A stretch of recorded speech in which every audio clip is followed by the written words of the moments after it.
Hello students, नमस्कार। अपन अपनी agriculture की ऑनलाइन क्लास में चैप्टर पढ़ रहे थे फसलों उत्पादन।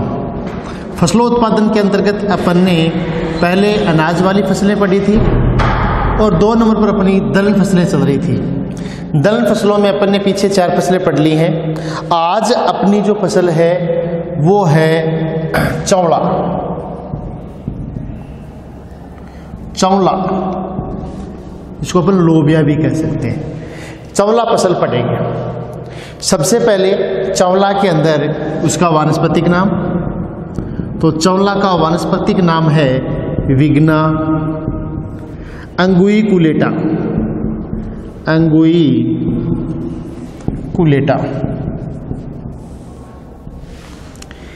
इसके बाद में बात करें इसके कुल का नाम, तो यह भी फेबेसी कुल का सदस्य है। ठीक है। उसके बाद इसका क्या महत्व है, चौला एक किसान क्यों बोता है, क्या इसका फायदा है। तो चौला देखो, पहली बात तो ये दलहन फसल है ही। दलहन होने के साथ में किस प्रकार की फसल है, खरीफ की फसल है। दलहन खरीफ की फसल है। ठीक है। अब दलहन फसल होने के कारण से दूसरा इसका महत्व क्या है कि यह नाइट्रोजन स्थिरीकरण करती है। मृदा में नाइट्रोजन स्थिरीकरण कर यह मृदा की उपजाऊता को बढ़ाता है। फिर बात करें कि इसके अंदर जो है प्रोटीन की मात्रा कितनी पाई जाती है, तो चौला में प्रोटीन लगभग 23% होता है। उसके बाद में बात करें कि इसका फिर उपयोग क्या है, तो चौला को दाल के रूप में भी इसका उपयोग किया जाता है।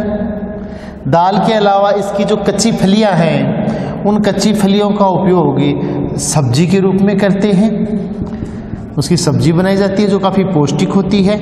और इसके अलावा इसके चौला जो है, इसकी फसल को अपन चारे के रूप में तो काम में लेते हैं, हरी खाद के रूप में भी इसको उगाया जाता है। ये इसकी मुख्य बातें होगी, महत्व हो गया। उसके बाद में बात करें इसका उत्पत्ति स्थल, तो चौला का जो उत्पत्ति स्थल है वो माना जाता है अफ्रीका। अफ्रीका इसका प्रमुख उत्पत्ति स्थल है।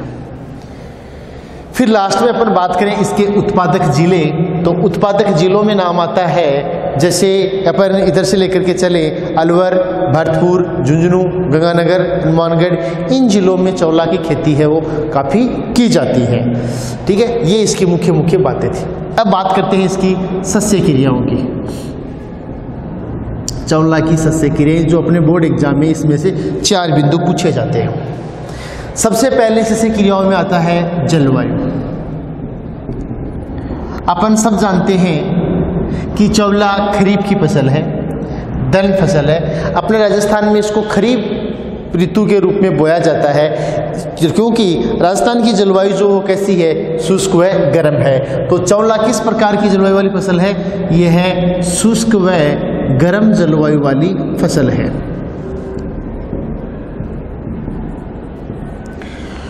शुष्क और गर्म जलवायु होने के साथ साथ इसके लिए जो फलियां पक रही हैं अच्छे उत्पादन के लिए, जो तापमान है वो तापमान इसके लिए माना जाता है 30 से 35 डिग्री सेल्सियस।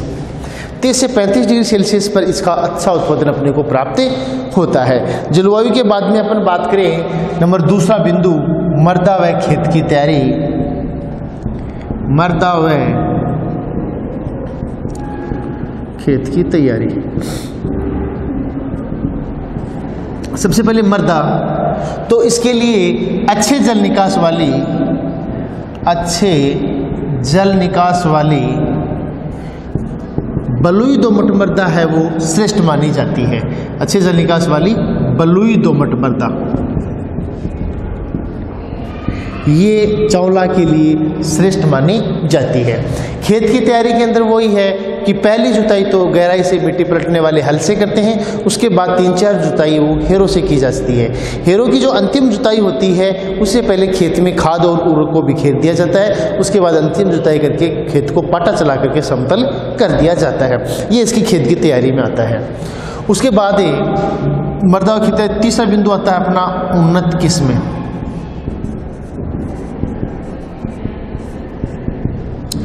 उन्नत किस्में, अपन बात करें चौला की उन्नत किस्मों की, तो उन्नत किस्मों के इसके नाम आते हैं जैसे JC5, JC10, RS9, RC101, ये चौला की प्रमुख उन्नत किस्में हैं। उन्नत किस्मों के बाद में अपना चौथा बिंदु आता है, वो आता है बीज मात्रा का, बीज मात्रा व बीजोपचार। बीज मात्रा व बीजोपचार, तो देखो इसकी बीज मात्रा जो है वो अलग अलग रूप में ली जाती है। शुद्ध फसल के रूप में भी इसको काम में लेते हैं, इसके अलावा मिश्रित फसल के रूप में भी इसको बोया जाता है, मिश्रित फसल के रूप में भी बोते हैं। और तीसरे नंबर पर मिश्रित फसल के अलावा इसको अपन चारे के लिए भी बोते हैं और हरी खाद के लिए भी बो सकते हैं। हरी खाद के लिए भी आपको मैंने बताया था कि इसको हरी खाद के रूप में भी बोया जाता है। तो हर प्रकार से जितने प्रकार के अपन इसको जिस प्रकार की फसल के रूप में इसको बो रहे हैं, उसी प्रकार से इसके लिए अलग अलग बीज मात्रा की आवश्यकता होती है। यदि चौला को अपन शुद्ध फसल के रूप में बो रहे हैं, अकेले बो रहे हैं, तो 15 से 20 किलोग्राम प्रति हेक्टर इसकी आवश्यकता होती है। लेकिन इसको यदि किसी दूसरी फसल के साथ मिक्स करके बो रहे हैं, मिश्रित फसल के रूप में बोते हैं, तो 8 से 10 किलोग्राम प्रति हेक्टर बोते हैं। अब बात आती है कि इसको चारे के रूप में या हरी खाद के रूप में बोते हैं, तो किस प्रकार से इसको काम में लेंगे, कितनी मात्रा में बीज चाहिए। तो देखो चारे और हरी खाद के रूप में यदि अपन चौला को बो रहे हैं तो सघन बुआई की जाती है, तो उस समय इसकी जो बीज मात्रा है वो बढ़ा दी जाती है, मतलब शुद्ध फसल से बढ़ा जाती है। इसकी मात्रा 20 से 25 किलोग्राम प्रति हेक्टर काम में लेते हैं। ये तो अलग अलग फसल के रूप में बोलते हैं। फिर बात आती है बीजोपचार। तो दलहन फसल है, इस दलहन फसल को बीजोपचार करने के लिए पहले थायरम रसायन से उपचारित करके फिर राइजोबियम कल्चर से उपचारित कर दिया जाता है। ये हो गया इसका बीजोपचार। उसके बाद अपनी 4 के बाद 5वां बिंदु आता है बुआई का समय व विधि।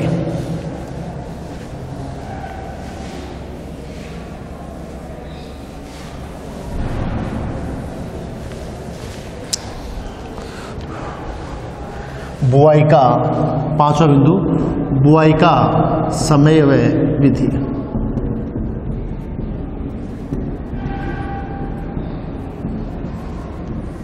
बुआई के समय की बात करें तो खरीफ की फसल है, खरीफ की फसल है, इसका मतलब मानसून पर आधारित है। जब मानसून आ जाता है तो उसके बाद इसकी बुआई की जाती है, और मानसून का जो उचित समय होता है वो जून जुलाई होता है। इसलिए इसकी बुआई का समय जो है वो जून और जुलाई, मध्य जुलाई के तक इसकी बुआई कर दी जाती है। कई बार जुलाई अंतिम सप्ताह तक भी इसकी बुआई करते हैं।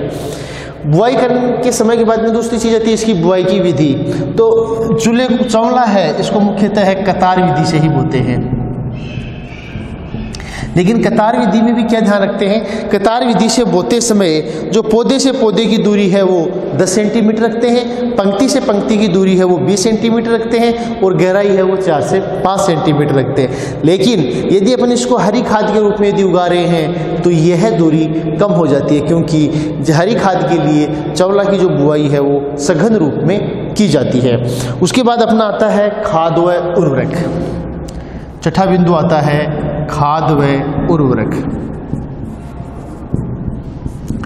खाद के रूप में तो गोबर की कंपोस्ट खाद काम में लेते हैं, ठीक है, जितनी मात्रा में उपलब्ध है उतनी। उसके अलावा यदि उर्वरक की बात करें तो उर्वरक के रूप में नाइट्रोजन और फास्फोरस देते हैं। नाइट्रोजन जो है वो तो 20 किलोग्राम प्रति हेक्टर की दर से डाला जाता है, जबकि फास्फोरस है ये लगभग 40 किलोग्राम प्रति हेक्टर की दर से डाल दिया जाता है।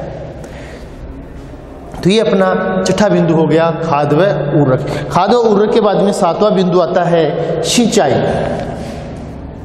सिंचाई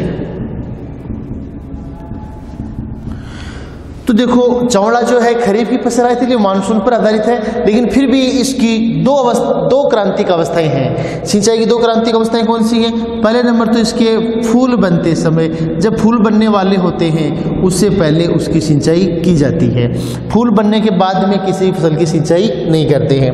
और दूसरा दाने बनते समय इसकी सिंचाई अति आवश्यक होती है। ये इस चौला की सिंचाई की दो प्रमुख क्रांतिक अवस्थाएं होती हैं। उसके बाद में अगला बिंदु आता है अपना 8वां, अंतराकृषि। अंतराकृषि के अंतर्गत अपन खरपतवार नियंत्रण करते हैं। तो 7वां बिंदु है अपना अंतराकृषि।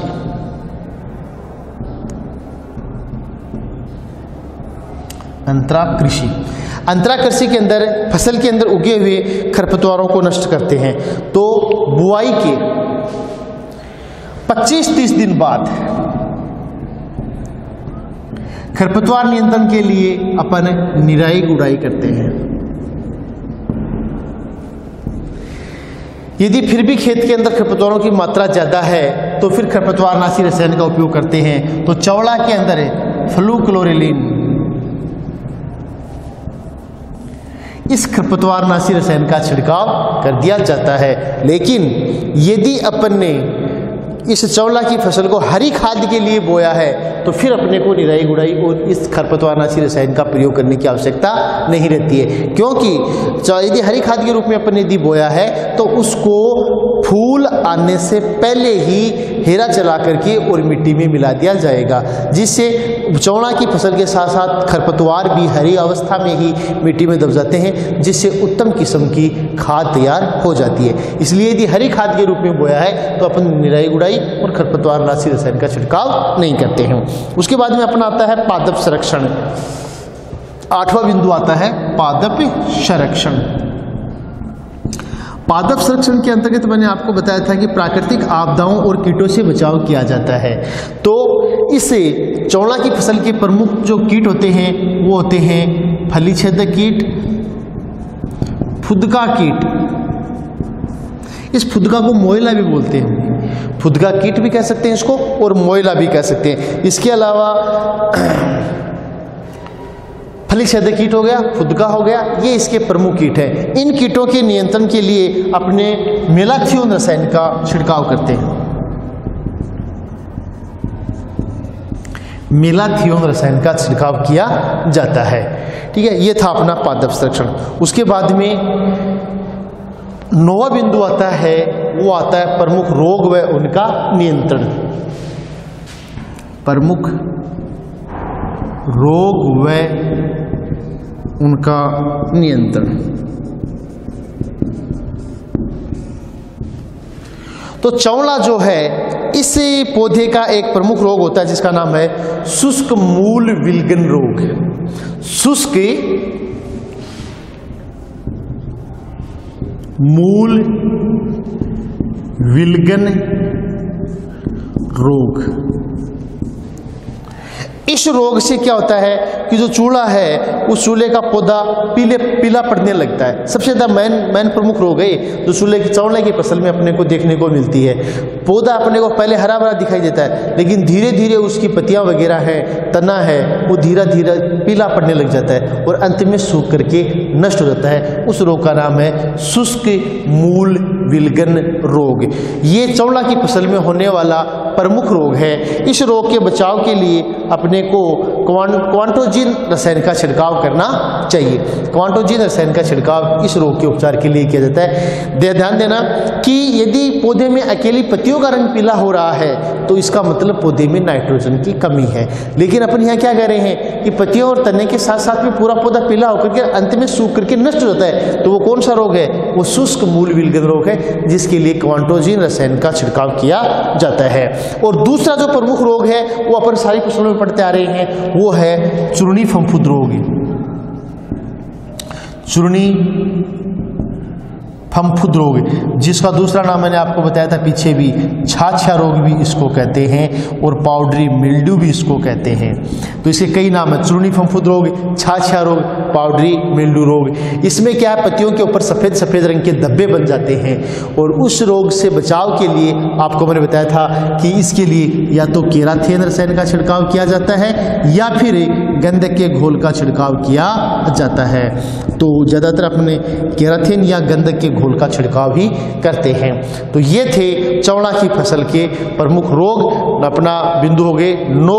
उसके बाद में नंबर 10 आता है, उसका नाम है कटाई और मड़ाई। कटाई और मड़ाई।